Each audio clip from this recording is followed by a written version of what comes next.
ಸ್ಟಾರ್ಗಳು ಅನ್ನೋದನ್ನ ನೀವು ಹೆಂಗ್ ಡಿಸ್ಕ್ರೈಬ್ ಮಾಡ್ತೀರಾ ನಿಮ್ಮ ಕಾಲಕ್ಕೂ ರೈಟ್ ನಾವು ಪ್ರೆಸೆಂಟ್ ಇರೋ ಸರ್ ಈಗಿನ ಸ್ಟಾರ್ಗಳು ಇಟ್ ಇಸ್ ಕ್ರಿಯೇಟ್ ಸರ್ ಎಷ್ಟೆಷ್ಟು ಒಳ್ಳೊಳ್ಳೆ ನಟರಿದ್ದಾರೆ ಸರ್. ರಾಘವೇಂದ್ರ ಇರ್ಬೋದು, ಮುರಳಿ ಇರ್ಬೋದು, ಅಥವಾ ಕಿಟ್ಟಿ ಇರ್ಬೋದು, ಇನ್ನು ಸುಮಾರು ಜನ ಸರ್ ಸೆಕೆಂಡ್ರಿ ಗ್ರೇಡ್ ಹೀರೋಗಳಿದ್ದಾರೆ ಸರ್. ಸರ್ ಅವ್ರಿಗೆಲ್ಲ ಸಿನಿಮಾ ಮರ್ತು ಬಿಡ್ಬೇಕು ಸರ್, ಇದು ಮುಗೀತು ಸರ್. ಒಂದು ಮುಂಗಾರು ಮಳೆ ಸಕ್ಸಸ್ ಆಗಿ ಚಿತ್ರರಂಗದ 100 ಕೋಟಿ ರೂಪಾಯಿನ ಲಾಸ್ ಮಾಡ್ತು ಸರ್. ಅದು 100 ಕೋಟಿ ರೂಪಾಯಿನ ಲಾಸ್ ಮಾಡ್ತು ಸರ್. ಸರ್ ಇನ್ನ ಯಶ್ ಅವರ ವಿಚಾರದಲ್ಲಿ ಯಶ್ ಅವ್ರದ ಒಂದು ಫಸ್ಟ್ ಪೇಮೆಂಟ್ ಬಗ್ಗೆ ನೀವು ಮಾತನಾಡಿದ ಟ್ಯಾಲೆಂಟೆಡ್ ಸರ್ ಆತ, ಅಷ್ಟು ರೂಪ್ ಅಂತ ಅಲ್ಲ. ಟು ಬಿ ಫ್ರ್ಯಾಂಕ್ ಇತ್ತು, ನಾವೆಲ್ಲ ಜೊತೆಲಿ ಆ್ಯಕ್ಟ್ ಮಾಡ್ಬೇಕಾರೆ ಅವನು ನಾವು ಆಡ್ಕೋತೀವಿ.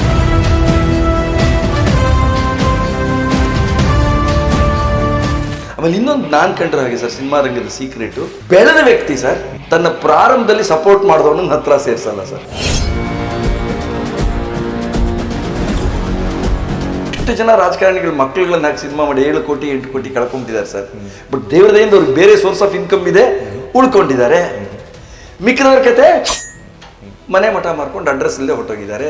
ನನಗೆ ಗೊತ್ತಿರೋ ಅಂತರಂಗದ ಸತ್ಯ ಹೇಳ್ತೀನಿ, ಇವತ್ತೇನು ಥಿಯೇಟರ್ಗಳ ಮುಂದೆ ಈ ಸ್ಟಾರ್ಗಳು ನೋಡ್ತಿರಲ್ಲ ಸರ್, ಹಾಲ್ ಸುರಿಯೋದು, ಸ್ಟಾರ್ಗಳು ಕಟ್ಟೋದು, ತಬಲದವ್ರು ಬರೋದು, ಯಕ್ಷಗಾನ ಸರ್, ಇದೆಲ್ಲ ಸ್ಪಾನ್ಸರ್ಗಳು ಸರ್.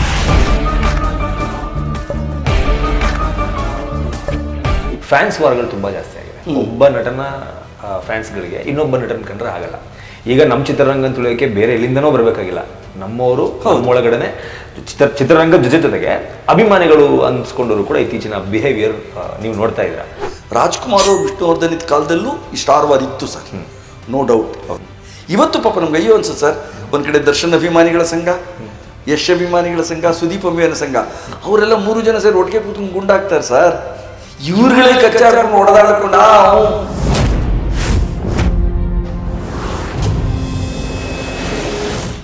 ಸರ್ ಇದಿಷ್ಟು ನಿರ್ದೇಶನದ ಕಥೆ ಆಯ್ತು ಸರ್. ಹೌದು ಸರ್.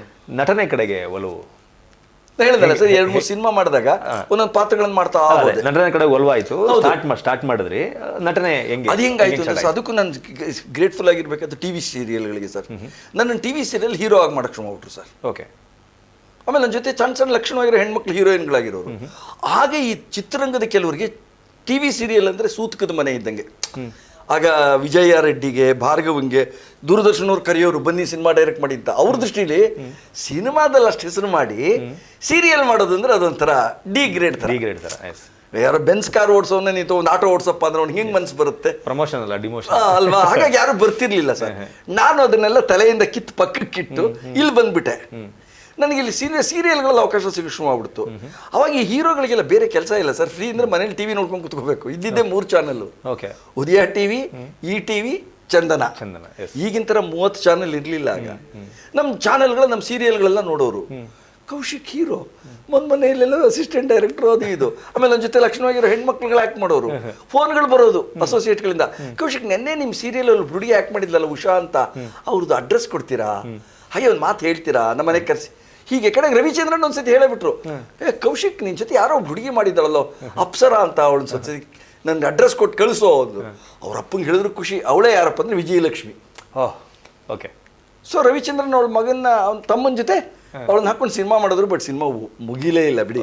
ನೋಡಿ ಎಷ್ಟು ದೊಡ್ಡ ವಿಚಿತ್ರ ಅಂದರೆ, ರವಿಚಂದ್ರನ್ ಅಂತ ವ್ಯಕ್ತಿಗೆ ಶುರು ಮಾಡಿದ ಸಿನಿಮಾ ಮುಗ್ಸಕ್ಕಾಗಲ್ಲ ಅಂದರೆ ಏನು ಸರ್ ಇದು? ಆತ ಇನ್ಕೇಪಬಲ್ ಅಂತಾನ? ಅಲ್ಲ, ಟೈಮ್. ಯಾರಿಗೆ ಬೇಕಾದ್ರೂ ಹೆಂಗೆ ಬೇಕಾದ್ರೂ ಗುದ್ದು ಕೊಡುತ್ತೆ, ಅದು ಟೈಮು. ಸೊ ಹಾಗಾಗಿ ನನಗೇನಾಯ್ತು, ಪುಟ್ಟನಂಜಾಲ್ ಒಂದು ಕ್ಯಾರೆಕ್ಟರ್ ಇದೆ, ಕೌಶಿಕ್ ಕೊಡ್ರಪ್ಪ. ಹೋದೆ ಪುಟ್ಟನಂಜಾಲ್ ಒಂದು ಒಳ್ಳೆ ರೋಲು. ಅದನ್ನ ನೋಡಿ ಹುಚ್ಚ ಸಿನಿಮಾದಲ್ಲಿ ಇನ್ನೊಂದು ಒಳ್ಳೆ ರೋಲು, ಅದನ್ನ ನೋಡಿ ಇನ್ಯಾವುದೋ ಜಗ್ಗೇಶ್ ಸಿನಿಮಾದಲ್ಲಿ ಒಂದು ರೋಲು. ಹೀಗಾಗಿ ಒಂದು ಗುಡ್ ವಿಲ್ ಕ್ರಿಯೇಟ್ ಆಗಿ ಇಟ್ಲ ಕಡೆ ಬಿಕಮ್ ಎನ್ ಆಕ್ಟರ್ ಆಲ್ಸೋ.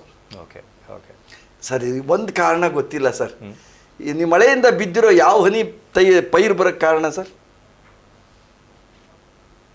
ಕಂಡಿಡಕ್ಕೆ ಯಾರ ಕೈಲೂ ಆಗಲ್ಲ ಅಲ್ವಾ ಸರ್? ಹಾಗಾಗಿ ಇದನ್ನು ಅನಲೈಸೇ ಮಾಡಿ. ಆಮೇಲೆ ನಮ್ಮಿಂದ ಏನೂ ಆಗಿಲ್ಲ ಸರ್, ನಾವೆಲ್ಲ ಬರೀ ಇಲ್ಲಿ ನೆಪ ಮಾತ್ರ ಇರುತ್ತೆ ಚೂರು ಒಳಗಡೆ. ನಾವೇನೋ ಅದು ನಮ್ಮ ಖುಷಿಗೆ ಹೇಳ್ಕೋಬೇಕಷ್ಟೇ. ಬಟ್ ನಿಜ ಹೇಳ್ಬೇಕು ಅಂದರೆ ಪರಿಸ್ಥಿತಿ ಸಂದರ್ಭ ಎಲ್ಲ ಅದನ್ನು ಮಾಡಿಸುತ್ತೆ ಸರ್. ಕೆಟ್ಟದನ್ನು ನಮ್ಮ ಕೈಲೇ ಮಾಡಿಸುತ್ತೆ, ಒಳ್ಳೇದನ್ನು ನಮ್ಮ ಕೈಲೇ ಮಾಡಿಸುತ್ತೆ. ನಿಮ್ಗೆ ಎರಡರಲ್ಲಿ ಯಾವ್ದು ಖುಷಿ ಕೊಡ್ತು? ಯಾವುದು ಸರ್? ನಿರ್ದೇಶನ? ಎರಡೂ. ಈಗ ಮೊನ್ನೇನು ನಾನು ಒಂದು ಸಿನಿಮಾ ಸ್ವಾತಂತ್ರ್ಯ ಶೂರರು ಒಂದು ಸಿನಿಮಾ ಮಾಡಿದೆ. ನಂದು 2 ಸಿನಿಮಾಗಳು ಅಮೇರಿಕಾದಲ್ಲಿ ಹವಾಯ್ ಫೆಸ್ಟಿವಲಲ್ಲಿ ಸ್ಕ್ರೀನ್ ಆಯಿತು, ಲಂಡನ್ ಫಿಲ್ಮ್ ಫೆಸ್ಟಿವಲಲ್ಲಿ ಸ್ಕ್ರೀನ್ ಆಯಿತು, ಕಲ್ಕತ್ತಾ ಇಂಟರ್ನ್ಯಾಷನಲ್. ಅವುಗಳು ಖುಷಿ ಕೊಟ್ಟಿದೆ. ಆಸ್ ಎ ಡೈರೆಕ್ಟರ್ ಆಗಿ ಹೋಗಿ ಖುಷಿ ಪಡೋದು ಆಗಿದೆ. ಆಕ್ಟಿಂಗ್ಗೆ ಅಂತ ನಾನು ಸೀಮಾ ಅಂತ ಒಂದು ಸಿನಿಮಾ ಅಮೆರಿಕಾದಲ್ಲಿ ಮಾಡಿದೆ. ಆ ಸಿನಿಮಾ ಮಾಡೋವಾಗಲೇ ವರ್ಲ್ಡ್ ಟ್ರೇಡ್ ಸೆಂಟರ್ ಅಟ್ಯಾಕ್ ಆಗಿದ್ದು. I am the first victim for World Trade Center attack. ನಾವು ಶೂಟಿಂಗ್ ಮಾಡ್ತಿದ್ದ ದಿವಸ ಅರ್ಧ ಗಂಟೆನಲ್ಲಿ ಎಸ್ಕೇಪ್ ನಾವು ಅಲ್ಲಿಂದ. ಓಕೆ. ಸೊ ಈ ಥರದ ಅನುಭವಗಳೆಲ್ಲ ನಿಮ್ಗೆ ಎಲ್ಲಾದ್ರೂ ಎಲ್ಲಾನು ಇದೆ ಸರ್. ಓಕೆ. ಇದು ಇಂಥದ್ದಿದೆ ಇಂಥದ್ದಿಲ್ಲ ಅಂತಿಲ್ಲ, ಎಲ್ಲಾನು ಕೊಡುತ್ತೆ ಜೀವನ. ಓಕೆ. ಸುಮ್ಮನೆ ಅನುಭವಿಸ್ಕೊಂಡು ಒಟ್ಟಲ್ಲಿ ಎರಡು ಖುಷಿ ಕೊಡ್ತು ನಿಮಗೆ, ನಿರ್ದೇಶನ ನಟನೆ. ಇವತ್ತಿಗೂ ಎಂಜಾಯ್ ಸರ್. ಆಕ್ಟು ಮಾಡ್ಕೋತೀನಿ, ಓಕೆ, ಡೈರೆಕ್ಷನ್ ಮಾಡ್ಕೋತೀನಿ, ಪ್ರೊಡ್ಯೂಸು ಮಾಡ್ಕೋತೀನಿ. Okay okay. ಇನ್ನು ದೊಡ್ಡ ದೊಡ್ಡ ಸ್ಟಾರ್ಗಳ ಜೊತೆಗೆ ಅವರ ಸಿನಿಮಾದಲ್ಲಿ ಸ್ಟಾರ್ಗಳದ್ದು ಒಂದು ಅರ್ಥ ಆಗಿದೆ ಸರ್. ಈ ಸ್ಟಾರ್ಗಳದೆಲ್ಲ ಹೇಗಾಗುತ್ತೆ ಗೊತ್ತಾ ಸರ್, ಅವರ ಸಿನಿಮಾಗಳನ್ನು ಅರ್ಧ ಅವರೇ ಪ್ರಮೋಟ್ ಮಾಡ್ಕೋಬೇಕು ಸರ್. ನನಗೆ ಗೊತ್ತಿರೋ ಅಂತರಂಗದ ಸತ್ಯ ಹೇಳ್ತೀನಿ. ಇವತ್ತೇನು ಥಿಯೇಟ್ರ್ಗಳ ಮುಂದೆ ಈ ಸ್ಟಾರ್ಗಳು ನೋಡ್ತಿರಲ್ಲ ಸರ್, ಹಾಲ್ ಸುರಿಯೋದು, ಸ್ಟಾರ್ಗಳು ಕಟ್ಟೋದು, ತಬಲದವ್ರು ಬರೋದು, ಯಕ್ಷಗಾನ ಸರ್, ಇದೆಲ್ಲ ಸ್ಪಾನ್ಸರ್ಡು ಸರ್. ಈ ಸತ್ಯ ನಾನು ಸ್ಪೀಡ್ ನ್ಯೂಸಲ್ಲಿ ಹೇಳೋದಕ್ಕೆ ನನಗೇನು ಸಂಕೋಚ ಇಲ್ಲ. I have seen sir. ಒಬ್ಬೊಬ್ಬ ಸ್ಟಾರು ಸರ್ 2-2 ಕೋಟಿ 3-3 ಕೋಟಿ ಇನ್ವೆಸ್ಟ್ಮೆಂಟ್ ಮಾಡ್ತಾರೆ ಸರ್ ಅವರ ಸಿನಿಮಾ ರಿಲೀಸ್ಗೆ, ಪ್ರಮೋಷನ್ಗೆ ಸರ್. ಅದು ಯಾರಿಗೂ ಹೇಳ್ಕೊಳ್ಳಲ್ಲ. ಅಭಿಮಾನಿ ಸಂಘಗಳನ್ನು ಇಡೀ ಕರ್ನಾಟಕದಾದ್ಯಂತ ಮಾಡ್ತಾರೆ. ಅದಕ್ಕೊಬ್ಬೊಬ್ಬ ಅಧ್ಯಕ್ಷ ಅಂತ ಇಡ್ತಾರೆ. ಅವ್ರಿಗೆ ಪ್ರತಿ ತಿಂಗಳು ದುಡ್ಡು ಫೀಡ್ ಆಗುತ್ತೆ. ಅವನು ಆ ಏರಿಯಾದಲ್ಲಿ ಒಂದಷ್ಟು ಗ್ಯಾಂಗ್ ಕಟ್ಕೋತಾನೆ, ಅವ್ನು ಸ್ಟಾರ್ಗಳು ಮಾಡ್ತಾನೆ, ಅವ್ನು ಬ್ಲಡ್ಗಳು ಹಾಕಿಸ್ಕೋತಾನೆ. ಇದ್ರ ಮಧ್ಯೆ ಭ್ರಮಾಧೀನ ಹುಡುಗರು ಇರ್ತಾರೆ, ಅವ್ರಿಗೆ ಖುಷಿ. ಇದು ಒಬ್ಬ ಹೀರೋ ಅಂತಲ್ಲ, ರಾಜ್ಕುಮಾರ್ ಅವ್ರು ಬಿಟ್ರೆ, ವಿಷ್ಣುವರ್ಧನ್ ಅವ್ರು ಬಿಟ್ರೆ ಎಲ್ಲರಿಗೂ ಇದಾಗಿದೆ, ಇವತ್ತಿಗೂ ಆಗ್ತಾ ಇದೆ ಸರ್. ನಿಮ್ಗೆ ಓವರ್ ಕ್ರೌಡ್ ನೋಡ್ರೆ ಗೊತ್ತಾಗಲ್ವಾ ಸರ್? ಯಾರು ಇವತ್ತಿನ ಕಾಲದಲ್ಲಿ ಸರ್ ಒಂದು ಮನೇಲಿ ಮಗುಗೆ ತೊಗೊಂಡೋಗಿ ಹಾಲು ಕೊಡೋದು ಕಷ್ಟ ಇದೆ ಸರ್. ಒಬ್ಬ ಮಧ್ಯಮ ವರ್ಗದ ವ್ಯಕ್ತಿ ಕೊಡಗಟ್ಲೆ ತೊಗೊಂಡೋಗಿ ಹಾಲನ್ನಲ್ಲಿ ರಾಜ್ಕುಮಾರ್ ಸುದೀಪ್ ಮೇಲೋ ದರ್ಶನ್ ಮೇಲೋ ಸುರಿತಾರೆ ಅಂದರೆ you can smell. But this is the beauty of media. ತಮಟೆ ಜಾಗಟೆ ಇಲ್ಲದೆ ದೇವಸ್ಥಾನದಲ್ಲಿ ಪೂಜೆ ಇಲ್ಲ ಸರ್. ಇದೆಲ್ಲ ನಡೆದ್ರೆ ವ್ಯಕ್ತಿ ಪೂಜೆ. ಈ ಅಬ್ಬರ ಇಲ್ಲದೆ ಸಿನಿಮಾ ರಿಲೀಸ್ ಇಲ್ಲ ಸರ್. ಓಕೆ, ಇಷ್ಟೇ ನನಗೆ ಗೊತ್ತಾಗಿರೋ ಹಾಗೆ. ಆಮೇಲೆ ಶ್ರಮ ಇರುತ್ತೆ ಅವ್ರದ್ದು, ತುಂಬ ಶ್ರಮ ಪಟ್ಟಿರ್ತಾರೆ. ಬಟ್ ನಮ್ಮಷ್ಟು ನೆಮ್ಮದಿಯಾಗಿ ಪಾಪ ದೊಡ್ಡ ದೊಡ್ಡ ಹೀರೋಗಳಿಲ್ಲ sir. We are all happy to be frank with you. ನಿಮ್ಗೆ ಹಿಂದೆ ಇದಿಲ್ಲದೆ ಇರ್ಬೋದು, ಸ್ಟಾರ್ಡಮ್ ಇಲ್ಲದೆ ಇರ್ಬೋದು, ಬಟ್ ನಾವು ನೆಮ್ಮದಿಯಾಗಿದ್ದೀವಿ. ಅವ್ರ ಗಾಜಿನ ಮೇಲೆ ಕೂತಿರ್ತಾರೆ. ಅವ್ರಗಳ ಪರಿಸ್ಥಿತಿ ಒಂದು ಸ್ಟೇಟ್ಮೆಂಟ್ ಕೊಟ್ಟರೆ ಕಷ್ಟ, ಒಂದು ಸ್ಟೇಟ್ಮೆಂಟ್ ಪಾಪ ನೀವು ನೋಡ್ತಿರ್ತಾರೆ ಇನ್ ಮೀಡಿಯಾ, ಕೊಡ್ದಿದ್ರು ಕಷ್ಟ. ಎಂಥ ಪರಿಸ್ಥಿತಿ ಇದ್ದಾರೆ ಅವರು ಅಂದರೆ ಸರ್, ಅದು ಅವ್ರಿಗೆ ಗೊತ್ತಾ ಹಿಂಸೆ. ಏನು ಮಾಡೋಕ್ಕಾಗಲ್ಲ. They are already in that ಚಕ್ರವ್ಯೂಹ. ಅದರಿಂದ ಈಚೆ ಬರೋಕ್ಕಾಗಲ್ಲ. ಒಂದೊಂದು ವರ್ಷ ಒಂದೊಂದು ಸಿನಿಮಾ 3 ವರ್ಷ ಮಾಡಬೇಕಾದ ಅನಿವಾರ್ಯತೆ ಇಲ್ಲದೆ ಇರೋದು. It will never considered as a pan India. ಆಮೇಲೆ ಪ್ಯಾನ್ ಇಂಡಿಯಾ ಮಾಡೋಕ್ಕೆ ಹೊರಟ ತಕ್ಷಣ ಲೋಕಲ್ ಆರ್ಟಿಸ್ಟ್ಗಳು, ಲೋಕಲ್ ಟ್ಯಾಲೆಂಟ್ಗಳಿಗೆ ಅವಕಾಶ ಇಲ್ಲ. Once again you have to depend on Telugu ಇಂದೊಬ್ಬ ಆರ್ಟಿಸ್ಟು, ಮಲಯಾಳದಿಂದೊಬ್ಬ ಆರ್ಟಿಸ್ಟು, ತಮಿಳ್. ಅವಾಗ ಇಲ್ಲಿರೋರು ಅಂತಾರೆ ನನ್ನ ಮಕ್ಳಿಗೆ ದೊಡ್ಡ ದೊಡ್ಡ ಹೀರೋಗಳು ಹಣೆ ಬರಾನೇ ಇಷ್ಟು, ಬರೀ ಅವ್ರ ಮೆರೆಯೋಕ್ಕೆ ರಾಜ್ಯದಲ್ಲಿ ಇರೋರ್ನೆಲ್ಲ ಬಿಟ್ಟು ಇಲ್ಲಿ ನಾನು ಕರ್ಕೊಂಡ್ಬರ್ತಾರೆ ಅಂತ. ಅವ್ನು ಬೇರೆ ದಾರಿನೇ ಇಲ್ಲ. ಇಲ್ಲದೆ ಪ್ಯಾನ್ ಇಂಡಿಯಾ ಫಿಲಮ್ ಹೆಂಗಾಗುತ್ತೆ ಅವನಿಗೆ? ಕೌಶಿಕ್ ಮೊಕ್ಕ ಹಾಕಿ ಅವ್ನು ಪ್ಯಾನ್ ಇಂಡಿಯಾ ಅಂತ ಕರೆಯೋಕ್ಕಾಗುತ್ತಾ? ಅವನಿಗೆ ಪ್ರಕಾಶ್ ರಾಜು ಬೇಕು, ಅಲ್ಲೆಲ್ಲ ಮಲಯಾಳದಲ್ಲಿರೋ ಜಯರಾಮು ಬೇಕು. ಇದೆಲ್ಲ ಅನಿವಾರ್ಯ ಸರ್.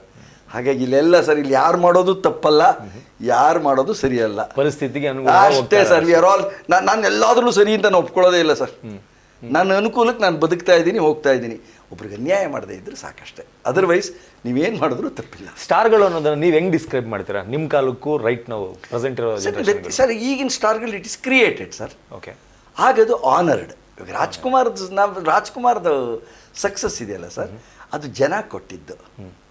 ಇದು ಅಭಿಮಾನಿಗಳು ಕೊಡ್ತಿರೋದು. ಅಭಿಮಾನಿಗಳು ಮಾತ್ರ, ಜನ ಅಂತ ಕರೆಯಲ್ಲ. ಮತ್ತು ಅವತ್ತು ಸೋಷಿಯಲ್ ಮೀಡಿಯಾ ಇರಲಿಲ್ಲ, ಗುಂಪುಗಟ್ಟಲೆ ನ್ಯೂಸ್ ಚಾನಲ್ಗಳು ಇರಲಿಲ್ಲ. ನೋಡಿ, ಕರೆಕ್ಟ್ ಅನ್ನೋದು ಪಾಯಿಂಟ್. ಈಗ ತುಂಬ ಕಷ್ಟ ಇದೆ ಸರ್, ಹೀರೋಗಳ ಪರಿಸ್ಥಿತಿ ತುಂಬ ಕಷ್ಟ ಇದೆ. ಆಮೇಲೆ ಸಿನಿಮಾ ರಿಲೀಸ್ ಆಗ್ತಾ ಇದೆ ಅನ್ನೋದನ್ನ ಎಲ್ಲೋ ಪೇಪರ್ನಲ್ಲಿ ಸರ್ ಇವತ್ತು ನೋಡಿ ನಿಮ್ಗೆ ಶಾಕ್ ಆಗುತ್ತೆ. ನೀವು ಚಿತ್ರರಂಗದ ಬಗ್ಗೆ ಡಿಸ್ಕಸ್ ಮಾಡಿಂದ ಮುಕ್ತವಾಗಿ ಚರ್ಚಿಸ್ತಾ ಇದ್ದೀನಿ ಸರ್. ಎಷ್ಟೆಷ್ಟು ಒಳ್ಳೊಳ್ಳೆ ನಟರಿದ್ದಾರೆ ಸರ್. ರಾಘವೇಂದ್ರ ಇರ್ಬೋದು, ಮುರಳಿ ಇರ್ಬೋದು, ಅಥವಾ ಕಿಟ್ಟಿ ಇರ್ಬೋದು, ಅಥವಾ ಇನ್ನು ಸುಮಾರು ಜನ ಸರ್ ಸೆಕೆಂಡ್ರಿ ಗ್ರೇಡ್ ಹೀರೋಗಳಿದ್ದಾರೆ ಸರ್.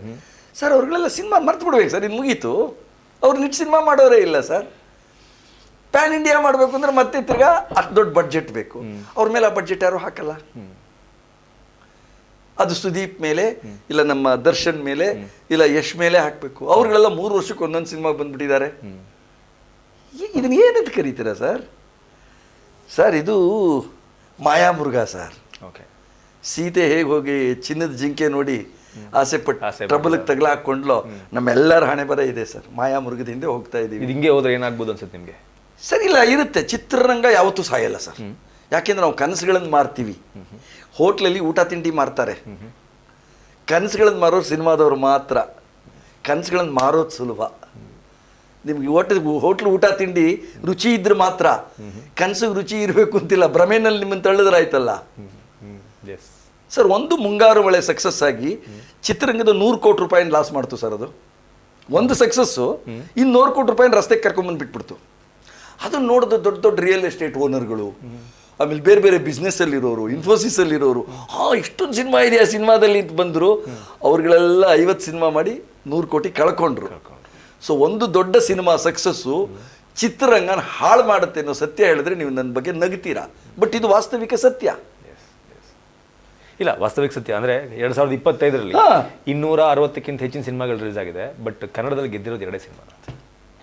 ಒಂದು ಸಕ್ಸಸ್ ತುಂಬ ದಿನ ನೆಳ್ಕೊಂಬರುತ್ತೆ ಸರ್. ಅದರಲ್ಲಿ ರಿಯಲ್ ಎಸ್ಟೇಟವ್ರು ಇರ್ತಾರೆ, ರಾಜಕಾರಣಿಗಳು ಇರ್ತಾರೆ ಸರ್. ಹೆಸರುಗಳು ಹೇಳಬಾರ್ದು. ಎಷ್ಟು ಜನ ರಾಜಕಾರಣಿಗಳು ಮಕ್ಕಳುಗಳನ್ನ ಹಾಕಿ ಸಿನಿಮಾ ಮಾಡಿ 7 ಕೋಟಿ 8 ಕೋಟಿ ಕಳ್ಕೊಂಬಿಟ್ಟಿದ್ದಾರೆ ಸರ್. ಬಟ್ ದೇವ್ರ ದಯಿಂದ ಅವ್ರಿಗೆ ಬೇರೆ ಸೋರ್ಸ್ ಆಫ್ ಇನ್ಕಮ್ ಇದೆ, ಉಳ್ಕೊಂಡಿದ್ದಾರೆ. ಮಿಕ್ಕಿದವ್ರ ಕತೆ ಮನೆ ಮಠ ಮಾರ್ಕೊಂಡು ಅಡ್ರೆಸ್ ಇಲ್ಲದೆ ಹೊಟ್ಟೋಗಿದ್ದಾರೆ. ಇದನ್ನೇನಂತ ಕರೀತೀರಾ? ಇದಮ್ಮಿತ್ತಮ್ ಅಂತ ಹೇಳಕ್ಕಾಗಲ್ಲ. Okay okay sir. ಇನ್ನು ಯಶ್ ಅವರ ವಿಚಾರದಲ್ಲಿ, ಯಶ್ ಅವ್ರದ ಒಂದು ಫಸ್ಟ್ ಪೇಮೆಂಟ್ ಬಗ್ಗೆ ನೀವು ಮಾತನಾಡಿದ್ನ ಕೇಳಿಸ್ಕೊಂಡೆ. ಅಂದ್ರೆ ನನಗೆ ಅದನ್ನ ನೋಡಿದಾಗ ತುಂಬಾ ಆಶ್ಚರ್ಯ ಆಯ್ತು. ಇವತ್ತಿಗೆ ಅವ್ರನ್ನ ನೆನೆಸ್ಕೊಂಡ್ರೆ ತುಂಬಾ ಖುಷಿನೂ. ಸ್ವಲ್ಪ ಟ್ಯಾಲೆಂಟೆಡ್ ಸರ್ ಆತ. ಅಷ್ಟು ರೂಪವಂತ ಅಲ್ಲ. To be frank with you, ನಾವೆಲ್ಲ ಜೊತೆಲಿ ಆಕ್ಟ್ ಮಾಡ್ಬೇಕಾರೆ ಅವನು ನಾವು ಆಡ್ಕೋತಿದ್ವಿ. ಫಸ್ಟ್ ನೋಡಿದ್ದೆ ಗಲ್ಲ ಉದ್ದ ಸರ್. ಹೇಳ್ತೀನಿ ಸರ್, ಅದ ಹೆಸರು ಪ್ರೀತಿ ಇಲ್ಲದ ಮೇಲೆ ಅಂತ ಒಂದು ಸೀರಿಯಲ್. ಎಸ್. ನಾನು ಆದರ್ಶ ಫಿಲ್ಮ್ ಇನ್ಸ್ಟಿಟ್ಯೂಟಲ್ಲಿ ಲೆಕ್ಚರರ್ ಆಗಿದ್ದಾಗ ನನ್ನ ಸ್ಟೂಡೆಂಟ್ಸಲ್ಲಿ ಮುಂಗಾರು ಮಳೆ ಗಣೇಶ್ ಕೂಡ ಒಬ್ರು, ಮತ್ತೆ ವಿನು ಬಳಂಜ ಅಂತ ಕೂಡ ಒಬ್ರು. Vinu Balanja was the director of that serial. ಅದರಲ್ಲಿ ಎಷ್ಟು ಒಂದು ಪಾತ್ರ, ಅನಂತ್ ನಾಗ್ ಅವ್ರ ಮಗ, ನಾನು ಅನಂತ್ ನಾಗ್ ಅವ್ರ PA. ಸೊ ಅವನು ಬೈಕಲ್ಲಿ ಬರೋನು, ನಾನು ಕಾರಲ್ಲಿ ಹೋಗ್ತಿದ್ದೆ. ಸ್ವಲ್ಪ ನಾನು ಬೆಳೆದಿದ್ದೆ. ನಮಗೆಲ್ಲ ಆಗ 3,500 4,000 ಕೊಡೋರು ತಿಂಗಳಿಗೆ. ಅಲ್ಲ, ಒಂದು ಎಪಿಸೋಡ್. ಇವನಿಗೆ 750 ರೂಪಾಯಿ ಕೊಡೋರು. ಬಟ್ ಬಿಯರ್ ಕುಡಿಯೋಕೆ use to go after getting salary. ಹೀಗೆ ಕುಡಿಯೋದು ಏನು ಸರ್ ಇದು ಅನ್ಯಾಯ, ನೀವುಗಳೆಲ್ಲ ಕಾರಲ್ಲಿ ಬರ್ತೀರಾ, ನಿಮಗೆ 4,000 4,000 ಕೊಡ್ತಾರೆ, ನಾವು ಬೈಕಲ್ಲಿ ಬರ್ತೀವಿ ಸರ್, ನಮಗೆ 750 ಕೊಡ್ತಾರೆ, ಬೈಕ್ಗೆ ಸಾಲಲ್ಲ ಅದು, ಹಿಂಗೆ ಮಾಡೋದು ಹೆಂಗೆ? ನಾನು ಏನೋ ಒಂಥರ ನಮ್ಗಿರುತ್ತಲ್ಲ ಸೀನಿಯರ್ ಅಂತ, ಯಾಕೆ ಟೆನ್ಷನ್ ಮಾಡ್ಕೋತೀಯ ಮರಿ, ಇವತ್ತೆಲ್ಲ ನಾಳೆ ಒಳ್ಳೆ ದಿನ ಬಂದು 7,500 ಸಿಗೋ ದಿವಸ ಬರೋದು ಸುಮ್ಮನೆ ಇರುವಂತಿದ್ದೆ. ಬಟ್ 700 ಕೋಟಿ ತಗೋತಾನೆ ಅಂತ ನಾನು ಅನ್ಕೊಂಡಿರಲಿಲ್ಲ. ತಗೊಂಡೋಗಿ ಬಿಟ್ಬಿಡುತ್ತೆ ಸರ್. ಆಮೇಲೆ ಇನ್ನೊಂದು ನಾನು ಕಂಡ್ರೆ ಹಾಗೆ ಸರ್, ಸಿನಿಮಾ ರಂಗದ ಸೀಕ್ರೆಟು, ಬೆಳೆದ ವ್ಯಕ್ತಿ ಸರ್ ತನ್ನ ಪ್ರಾರಂಭದಲ್ಲಿ ಸಪೋರ್ಟ್ ಮಾಡಿದವನಿಗೆ ಹತ್ರ ಸೇರಿಸಲ್ಲ ಸರ್. ಇದು ನಿಯಮ ಸರ್, ಜಗದ ನಿಯಮ. ಓಕೆ. ಇವಾಗ ನಾನು ಎಷ್ಟು ಹತ್ರ ಹೋಗಿ ನಂಗೆ ಸಲಿಗೆ ಸಿಗಲ್ಲ ಸರ್. ಓಕೆ. ಸಾಧ್ಯನೇ. ಆಮೇಲೆ ತಾರಾ ಹತ್ರ ನನಗೆ ಸಲಿಗೆ ಸಿಗಲ್ಲ ಸರ್. ಸುದೀಪ್ ಹತ್ರ ತಲೆಗೆ ಸಿಗಲ್ಲ ಸರ್. ಯಾಕೆ ಅಂದರೆ ಈ ತುಂಬ ಬೆಳೆದವ್ರ ಮೇಲೆ ಅನಿಸ್ಬಿಡುತ್ತೆ, ಈ ವ್ಯಕ್ತಿ ನಂದು ಎಲ್ಲ ಹಿಂಸೆಗಳನ್ನು ನೋಡಿದ್ದಾನೆ, ಇವನು ನನ್ನ ಪಕ್ಕದಲ್ಲಿ ಭುಜದ ಮೇಲೆ ಕೈ ಹಾಕ್ಕೊಂಡು ಇಟ್ಕೊಂಡ್ರೆ ಇಲ್ಲಿರೋರಿಗೆಲ್ಲ ಹೇಳ್ತಾನೆ, ನಾನು ಯಶು ಬಿಯರ್ ಕುಡ್ದಿದ್ವಿ, ನಾನು ಸುದೀಪು ಕಾರಲ್ಲಿ ಜೊತೆಲಿ ಓಡಾಡ್ತಿದ್ವಿ. ಯಾಕೆ ಬೇಕಿದು? ಇದು ಕೌಶಿಕಗೆ ಅಂತಲ್ಲ, ನೀವೆಲ್ಲೇ ಬೇಕಾದ್ರೆ ಹಿಸ್ಟ್ರಿ ತೆಗೆದು ನೋಡಿ, ತುಂಬ ಬೆಳೆಸ್ದವ್ರನ್ನ ಹತ್ರ ಸೇರಿಸಲ್ಲ. ಅದಕ್ಕೆ ಸೈಕಲಾಜಿಕಲ್ ಕಾರಣ, ಅವ್ರ ಕ್ಯಾರೆಕ್ಟರ್ ಅಲ್ಲ, ಅವ್ರ ಮನ್ಸಲ್ಲಿ ಹಂಗಿರಲ್ಲ. ಬಟ್ ಅವ್ರ ಬುದ್ಧಿವಂತರುಗಳು, they know how to handle the media. ಸುಮ್ಮನೆ ಇಟ್ಕೊಂಡು ನಾಳೆ 100 ಸಮಸ್ಯೆ ಇಲ್ಲ, ನೀವು ದಿನೇ ಮಾಡೋಕ್ಕಾಗಲ್ಲ, ಹತ್ರನೇ ಸೇರಿಸಲ್ಲ ಸರ್. ಇದು ನನ್ನ ಅನುಭವ ಸರ್, ಎಕ್ಸ್ಪೀರಿಯನ್ಸ್ ಆಗಿದೆ ಸರ್. ಆಗಿದೆ. ಓಕೆ. ತುಂಬ ಬುದ್ಧಿವಂತಿಕೆಯಿಂದ ಹ್ಯಾಂಡಲ್ ಮಾಡ್ತಾರೆ. ಎಲ್ಲರೂ ಒಬ್ಬರು ಸಿಗಿದ್ರೆ, ಓ ಕೌಶಿಕ್ ಹೇಗಿದ್ದೀರಾ, ಥಿಂಗ್ಸ್ ಆರ್ ಗೋಯಿಂಗ್ ಅಂದ್ಬಿಟ್ಟು ನೆಕ್ಸ್ಟ್ ಮಾತಾಡುವಾಗ ನಿಮ್ಮನ್ನು ನೋಡ್ಕೊಂಡು ಮಾತಾಡ್ಸಲ್ಲ, ಮನೇಲೆಲ್ಲ ಚೆನ್ನಾಗಿದ್ದಾರಾ, ಆಲ್ ದ ಬೆಸ್ಟ್ ಅಂದ್ಬಿಡ್ತಾರೆ. ನಮ್ಗೆ ಅಲ್ಲೇ ಕಲಾವಿದರು ಅರ್ಥ ಆಗ್ಬಿಡುತ್ತೆ, ಪಾಪ ಹಿ ಈಸ್ ಅವಾಯ್ಡಿಂಗ್ ಮೀ ಅಂತ. ನಾವು ಒಂದು ಗುಡ್ ಬೈ ಹೇಳಿ ಹೊರಟೋಗ್ತೀವಿ. ಅರ್ಧ ರಾತ್ರಿ ಐಶ್ವರ್ಯ ಬಂದರೆ ಮಾಡುತ್ತಲ್ವ ಸರ್, ಯಾರಿಗೇ ಆಗಲಿ ಅದೊಂಥರ. ನಾವೆಲ್ಲ ಮನುಷ್ಯರೇ ಅಲ್ವಾ ಸರ್, ನಾವೆಲ್ಲ ಹ್ಯೂಮನ್ ಬೀಯಿಂಗ್ಸು. ಎಲ್ಲರಲ್ಲಿರೋ ವೀಕ್ನೆಸ್ಗಳು ನಮ್ಮಲ್ಲಿದೆ, ಎಲ್ಲರಲ್ಲಿರೋ ಆಸೆ ನಮ್ಮಲ್ಲಿದೆ, ದುರಾಸೆಗಳಿದೆ. ನಾವು ಯಾವುದರಿಂದ ಹೊರತಾಗಿದ್ದೀವಿ ಸರ್? ವಿ ಆರ್ ಆಲ್ ಪಕ್ಕ ಹ್ಯೂಮನ್ ಬೀಯಿಂಗ್ಸ್. ನಮ್ಮಲ್ಲಿ ಯಾವುದೇ ದೈವ ಗುಣಗಳಿಲ್ಲ ಸರ್. ಮ್ಯಾನೇಜ್ ಮಾಡ್ಕೊಂಡು ಹೋಗ್ತಾ ಇರ್ತೀವಿ ಅಷ್ಟೇ ಸರ್. ಅದ್ರ ಜೊತೆಗೆ ಇತ್ತೀಚೆಗೆ ಚಿತ್ರರಂಗದಲ್ಲಿ ನಡೀತಿರುವಂತಹ ಬೆಳವಣಿಗೆಗೋಸ್ಕರ ಈ ಪ್ರಶ್ನೆ ಕೇಳಬೇಕು ಅಂತ ಅನ್ಕೋತೀನಿ. ಫ್ಯಾನ್ಸ್ ವಾರ್ಗಳು ತುಂಬ ಜಾಸ್ತಿ ಆಗಿದೆ. ಒಬ್ಬ ನಟನ ಫ್ಯಾನ್ಸ್ಗಳಿಗೆ ಇನ್ನೊಬ್ಬ ನಟನ ಕಂಡ್ರೆ ಆಗಲ್ಲ. ಈಗ ನಮ್ಮ ಚಿತ್ರರಂಗ ತುಳಿಯೋಕ್ಕೆ ಬೇರೆ ಎಲ್ಲಿಂದನೋ ಬರಬೇಕಾಗಿಲ್ಲ, ನಮ್ಮವರು ನಮ್ಮೊಳಗಡೆ ಚಿತ್ರರಂಗದ ಜೊತೆಗೆ ಅಭಿಮಾನಿಗಳು ಅನ್ಸ್ಕೊಂಡವರು ಕೂಡ ಇತ್ತೀಚಿನ ಬಿಹೇವಿಯರ್ ನೀವು ನೋಡ್ತಾ ಇದ್ದೀರಾ ಸರ್. ಇದನ್ನ ನಿಮ್ಮ ಕಾಲದ ಅಭಿಮಾನಿಗಳಿಗೆ ಕಂಪೇರ್ ಮಾಡಿಕೊಂಡು ನೋಡೋದಾದರೆ ನಿಮಗೆ ಹೆಂಗೆ ಡಿಸ್ಕ್ರೈಬ್ ಮಾಡ್ತೀವಿ? ಇಲ್ಲ, ಇದರೆಲ್ಲ ಅನಾಹುತಕ್ಕೆ ಕಾರಣ ಸೋಷಿಯಲ್ ಮೀಡಿಯಾ ಸರ್. ರಾಜ್ಕುಮಾರ್ ಅವರು ವಿಷ್ಣುವರ್ಧನ್ ಕಾಲದಲ್ಲೂ ಈ ಸ್ಟಾರ್ ವಾರ್ ಇತ್ತು ಸರ್, ನೋ ಡೌಟ್. ಓಕೆ. ಜೋ ಸೈಮನ್ ಅವರು ವಿಷ್ಣುವರ್ಧನ್ ಸಿನಿಮಾ ಡೈರೆಕ್ಟ್ ಮಾಡಿದ್ರು, ಸಾಹಸ ಸಿಂಹ ಅಂತೇಳಿ. ಕೆರಳಿದ ಸಿಂಹದ ರಾಜ್ಕುಮಾರ್ ಅಭಿಮಾನಿಗಳು ಅವನನ್ನು ನಟ್ಟಿಸ್ಕೊಂಡು ಹೋಗಿ ಮೋತಿ ಮಹಲಲ್ಲಿ ಹೊಡೆದಿದ್ರು ಜೋಸೈಮನನ್ನು. ಅವತ್ತಿಗೂ ಇತ್ತು, ಅವತ್ತು ಸೋಷಿಯಲ್ ಮೀಡಿಯಾ ಇರಲಿಲ್ಲ. ಇದು ಆ್ಯಕ್ಚುಲಿ ನಟರುಗಳು ಮಾಡೋದಲ್ಲ ಸರ್, ಅಭಿಮಾನಿಗಳೇ ಮಾಡ್ಕೊಳ್ಳೋ ಒಂದು ಸ್ವಾರ್ಥದ ಕೆಲಸ. ಗುಂಪು ಯಾವಾಗ ಮಾಡ್ಕೊಂಡ್ಬಿಡ್ತಾರೆ ಸರ್ ಅಭಿಮಾನಿ ಸಂಘ ಅಂತಾದಾಗ, ದೇ ವಾಂಟ್ ಟು ಡಾಮಿನೇಟ್. ಇವತ್ತು ಪಾಪ ನಮ್ಗೆ ಅಯ್ಯೋ ಅನ್ಸುತ್ತೆ ಸರ್, ಒಂದು ಕಡೆ ದರ್ಶನ್ ಅಭಿಮಾನಿಗಳ ಸಂಘ, ಯಶ್ ಅಭಿಮಾನಿಗಳ ಸಂಘ, ಸುದೀಪ್ ಅಭಿಮಾನಿ ಸಂಘ, ಅವರೆಲ್ಲ 3 ಜನ ಸೇರಿ ಒಟ್ಟಿಗೆ ಕೂತ್ಕೊಂಡು ಗುಂಡಾಗ್ತಾರೆ ಸರ್. ಇವ್ರುಗಳಲ್ಲಿ ಕಚ್ಚಾಡ್ಕೊಂಡು ಹೊಡೆದಾಡ್ಕೊಂಡು ಇದು ತುಂಬ. ಅದಕ್ಕೆ ಹಿಂದೆ ಒಬ್ಬರು ರಾಜ್ಕುಮಾರ್ ಅವರು ಹೀರೋ ಆಗಿದ್ದಾಗ MGR ರಾಜ್ಕುಮಾರ್ ಜೊತೆಲಿ ಕೂತ್ಕೊಂಡು ಊಟ ಮಾಡ್ತಾರೋ ಫೋಟೋ ಹಾಕಿದ್ರು ತಮಿಳ್ನಾಡಲ್ಲಿ. ನೋಡಿ ಇವರಿಬ್ರು ಇಷ್ಟು ಫ್ರೆಂಡ್ಸು, ಕರ್ನಾಟಕದಲ್ಲಿ ಫುಲ್ MGR ರಾಜ್ಕುಮಾರ್ ಅಭಿಮಾನಿಗಳದ್ದು ಗಲಾಟೆ ದೊಡ್ಡದು ಅಂತ. ಇದು ಎಲ್ಲಿವರೆಗೆ ಸರ್ ಅಭಿಮಾನಿ ಅನ್ನೋ ಹೆಸರಲ್ಲಿ ಗುಂಪುಗಾರಿಕೆ ಇರುತ್ತೆ, ಇದೆಲ್ಲ ನಡೀತಾ ಇರುತ್ತೆ ಸರ್. ಇವತ್ತು ಸೋಷಿಯಲ್ ಮೀಡಿಯಾದಲ್ಲಿ ಆಗ್ತಿರೋದೇನು ಸರ್, ನಾನೇ ಬೆಳೆಸ್ತೀನಿ ಆ್ಯಸ್ ಎ ಹೀರೋ, ನನಗೆ ಬೇಕು, ನನ್ನ ಸಿನಿಮಾ ರಿಲೀಸ್ ದಿವಸ ಬಿಡ್ತೀನಿ, ಚೂ ಬಿಡ್ತೀನಿ ಎಲ್ಲರೂ, ಅವನು ಚೂ ಬಿಡ್ತಾನೆ. Promotion sir. Hemamalini dancing in dark room, ಏನು ಸರ್ ಯೂಸು? ಅವಳು ಬೆಳಕಲ್ಲಿ ಡ್ಯಾನ್ಸ್ ಮಾಡಿದ್ರೆ ಬೆಲೆ, ಕತ್ಲಲ್ಲಿ ಡ್ಯಾನ್ಸ್ ಮಾಡಿದ್ರೆ ಯಾರಿಗೆ ಸರ್ ಯೂಸು? ಹಾಗೆ ಇವರೆಲ್ಲ ಇದೆಲ್ಲ ಮಾಡದೇ ಇದ್ರೆ ಇವ್ರ ನಟನೆಗೆ ಏನು ಸರ್ ಬೆಲೆ? ಎಂತ ಮಾತು ಹೇಳಿದ್ರಿ ಸರ್. ಕತ್ಲಲ್ಲಿ ಮಾಡಿದ್ರೆ ಏನು ವರ್ಕೌಟ್ ಆಗಲ್ಲ ಸರ್. ಅಂಡರ್ ದಿ ಲೈಟ್ಸ್ ಆದ್ರೇ ಅದಕ್ಕೊಂದು ಬೆಲೆ ಸರ್. ಇನ್ನು ನಿಮ್ಮ ಜನ್ರೇಷನಲ್ಲಿ ಅಂದರೆ ನೀವು ಇಂಡಸ್ಟ್ರಿಗೆ ಬಂದಂಥ ಸಂದರ್ಭದಲ್ಲೆಲ್ಲ ಡಾಕ್ಟರ್ ರಾಜ್ಕುಮಾರ್ ಅಂದರೆ ಒಂದು ದೊಡ್ಡ ಹೆಸರು, ಇವತ್ತಿಗೂ ಕೂಡ ಹೆಸರು ಅಲ್ಲೇ ಇದೆ, ದೊಡ್ಡ ಹೆಸರು. ನೀವು ರಾಜ್ಕುಮಾರ್ ಅವನ್ನೆಲ್ಲ ನೋಡಿಕೊಂಡು ಬೆಳೆದಂಥವ್ರು ಅಂತ ಹೇಳಿದ್ರಿ. ಅವರ ಸಿನಿಮಾಗೆ ಬರೋದಕ್ಕೂ ಕೂಡ ಅವರ ಕೆಲವೊಂದಷ್ಟು ಸಿನಿಮಾಗಳು ಕೂಡ ಕಾರಣ ಅಂತ ಹೇಳಿದ್ರಿ. ರಾಜ್ಕುಮಾರ್ ಅಂತಂದರೆ ನಿಮಗೆ ಅವ್ರ ಜೊತೆಗಿನ ಒಂದು ಒಡನಾಟ, ಆ ವ್ಯಕ್ತಿತ್ವ ನೆನೆಸ್ಕೊಂಡಾಗ ಸರ್ ನಿಮಗೆ ಉತ್ಪ್ರೇಕ್ಷೆ ಅನಿಸುತ್ತೆ. ನಾವು ಅಮ್ಮ ಅಂತ ಅಮ್ಮನ ಹೇಗೆ ಕರಿಬೇಕು ಅಂತ ಕಲ್ತಿದ್ದು ರಾಜ್ಕುಮಾರ್ ಸಿನಿಮಾಗಳಲ್ಲಿ ಸರ್. ಅಂದರೆ ಯಾವ ಲೆವೆಲಲ್ಲಿ ಆ ಮನುಷ್ಯ 60-70ನೇ ಇಸ್ವಿನಲ್ಲಿ ಯುವಕರ ಮೇಲೆ ಪರಿಣಾಮ ಬೀರಿದ್ದಾನೆ ಅಂದರೆ ಸರ್, ಆ ತಾಯಿನ ಪ್ರೀತಿಯಾಗಿ ಹಿಂಗೆ ಮಾತಾಡಿಸೋದು ಅನ್ನೋದನ್ನು ನಾವು ರಾಜ್ಕುಮಾರ್ ನೋಡಿ ಕಲ್ತಿದ್ದೀವಿ ಸರ್. ಅದು ಮುಂಚೆ ಹೊರಟೊಟ್ಟಾಗಿದ್ವಿ. ಅವ್ರದ್ದು ಅಮ್ಮ ಸಿನಿಮಾ, ಬಲೆ ಜೋಡಿ ಸಿನಿಮಾ ಅದೆಲ್ಲ ನೋಡಿ ಇಷ್ಟು ಜನ ಅಮ್ಮನ ಮಾತಾಡಿಸ್ಬೋದಾ ಅಥವಾ ತಂಗಿನ ಮಾತಾಡಿಸ್ಬೋದಾ, ಈ ಥರದ್ದೆಲ್ಲ ಕಲಿಸ್ಕೊಟ್ಟಿದ್ದೆ ಆ ಪುಣ್ಯಾತ್ಮ ಸರ್. ಅದು ಉತ್ಪ್ರೇಕ್ಷೆ ಅನ್ನಿಸ್ಬೋದು ನೋಡೋರಿಗೆ, ಬಟ್ ಆ ಜನ್ರೇಷನ್ ಇರೋರಿಗೆ ಗೊತ್ತದು. ಆಮೇಲೆ ಅವ್ರದ್ದು ಇನ್ನೊಂದು ದೊಡ್ಡ ಗುಣ ಸರ್, ಜೀವನದಲ್ಲಿ ಬಹುಶಃ ಆ ಲೆವೆಲ್ಗೆ ಒಬ್ಬ ಸ್ಥಿತಪ್ರಜ್ಞೆ ಇರೋಕ್ಕೆ ಸಾಧ್ಯ ಇಲ್ಲ ಸರ್. ಅವರು ವೀರಪ್ಪನ್ ಅವ್ರನ್ನ ಬಿಡುಗಡೆ ಮಾಡಿದ್ಮೇಲೆ ಸರ್, ಅವ್ರನ್ನ ಸೀದಾ ಕರ್ನಾಟಕ ಸರ್ಕಾರ ಮನೆಗೂ ಬಿಡಲಿಲ್ಲ ಸರ್. ಬಿಕಾಸ್ ಅವ್ರಿಗೂ ತುಂಬ ದಿವಸಗಳಿಂದ ಸ್ಟೇಟ್ ಗೌರ್ಮೆಂಟ್ ಮೇಲೆ ಪ್ರೆಷರ್ ಇತ್ತು, ನೀವು ರಾಜ್ಕುಮಾರ್ ಬಿಡಿಸ್ಕೊಂಡು ಬಂದಿಲ್ಲ ಅಂತ. SM Krishna was the chief minister. ಆಗ ಅದರಿಂದ ಆಪಾದನೆಯಿಂದ ತಪ್ಪಿಸ್ಕೊಳ್ಳೋಕೆ ಏನು ಮಾಡಿದ್ರು, ಸ್ಟ್ರೈಟಾಗಿ ಎಸ್ಕೇಪ್ ಅಲ್ಲಿಂದ ಬಿಡುಗಡೆ ಬಂದ ತಕ್ಷಣ ತೊಗೊಂಬಂದು ವಿಧಾನಸೌಧದಲ್ಲಿ ಅವರನ್ನ ಕೂರಿಸ್ಕೊಂಡ್ಬಿಟ್ಟು ಪ್ರೆಸ್ ಮೀಟ್ ಮಾಡಿ ಬಿಟ್ಬಿಟ್ರು. ನಾವೇ ಕರ್ಕೊಂಡ್ಬಂದಿದ್ದು, ಗೌರ್ಮೆಂಟೇ ಬಿಡಿಸಿದ್ದು ಅಂತ ಒಂದು ಕೈ ತೊಳ್ಕೊಂಡ್ಬಿಟ್ರು ಸರ್. ಅವಾಗ ಪತ್ರಕರ್ತರುಗಳೆಲ್ಲ ಇದ್ದರು. ಒಬ್ಬರು ಕನ್ನಡಿಗ ಪತ್ರಕರ್ತರು ಸ್ಕ್ರೀನ್ ಮ್ಯಾಗ್ಝಿನ್ ಅವ್ರು ಒಂದು ಪ್ರಶ್ನೆ ಕೇಳಿದ್ರು ರಾಜ್ಕುಮಾರ್ನ. ರಾಜ್ಕುಮಾರ್ ಅವರೇ, ನಮಗೊಂದು ಸಣ್ಣ ಪ್ರಶ್ನೆ ತಾವು ದಯವಿಟ್ಟು ಉತ್ತರ ಕೊಡಿ.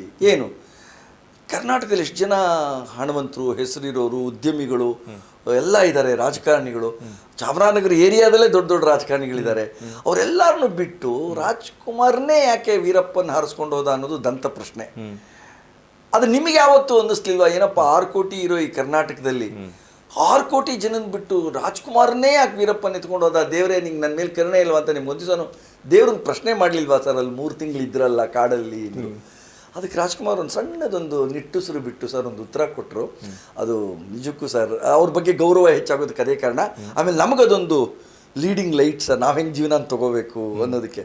ಅವ್ರೊಂದು ಮಾತು ಹೇಳಿದ್ರು, ಅಲ್ಲ ನೀವು ಹೇಳೋದೇನೋ ನಿಜ, ನನಗೂ ಅನ್ನಿಸ್ತಿತ್ತು ಕಾಡಲ್ಲಿ ನಡೆಯೋಕ್ಕಾಗದೆ, ಔಷಧಿ ಇಲ್ಲದೆ, ಊಟ ಇಲ್ಲದೆ ಪರದಾಡ್ತಿದ್ದೆ, ಏನಪ್ಪ ನಾನೇ ಬೇಕಂತ. ಬಟ್ ತಕ್ಷಣ ನನಗೊಂದು ನೆನಪಾಗೋದು, ಇದೇ ಕರ್ನಾಟಕದಲ್ಲಿ 6-7 ಕೋಟಿ ಜನ ಇದ್ದಾರೆ, ನನ್ನನ್ನು ನಟ ಸಾರ್ವಭೌಮ ಅಂತ ಇಡೀ ಕರ್ನಾಟಕ ಜನ ಕೊಂಡಾಡಿದ್ರು. ನಾನೊಂದು 20 ಜನ ಹೆಸರಾಂತ ಹೀರೋಯಿನ್ಗಳ ಜೊತೆ ಹೀರೋ ಆದೆ. ನನ್ನ ಚಿತ್ರಗಳು ಪ್ರದರ್ಶನ 25 ವಾರ ಎಲ್ಲ ಓಡ್ತು. ನನಗೆ ಎಷ್ಟೊಂದು ಸ್ಟೇಟ್ ಅವಾರ್ಡ್ ಬಂತು, ನ್ಯಾಷನಲ್ ಅವಾರ್ಡ್ ಬಂತು, ಮನೆ ಮಠ. ನಾನು ನೋಡಿದೆ ಒಂದಲ್ಲ ಎರಡಲ್ಲ. ನಾನು ಯಾವತ್ತೂ ದೇವ್ರನ್ನ ಕೇಳೇ ಇರಲಿಲ್ಲ, ಏನಪ್ಪ 7 ಕೋಟಿ ಜನದಲ್ಲಿ ನನಗೆ ಯಾಕಿದೆಲ್ಲ ಕೊಟ್ಟೆ ಒಂದು ದಿವಸ ಕೇಳಲಿಲ್ಲ. ಈ ಕಷ್ಟ ಬಂದ ತಕ್ಷಣ ನಾನು ಹೆಂಗೆ ದೇವ್ರನ್ನ ಕೇಳಲಿ, ಹಾಗಾಗಿ ನಾನು ದೇವ್ರನ್ನ ಪ್ರಶ್ನೆ ಕೇಳಲಿಲ್ಲ ಅಂತಂದರು ಸರ್. ಓಕೆ, ಇದು ಒಬ್ಬ ಮನುಷ್ಯನ ಅವ್ನು ನಿಜಕ್ಕೂ ಸಾಧು ಸಂತ ಆಗ್ತಿದ್ದಾನೆ ಅನ್ನೋದಕ್ಕೊಂದು ಸೂಚನೆ ಸರ್.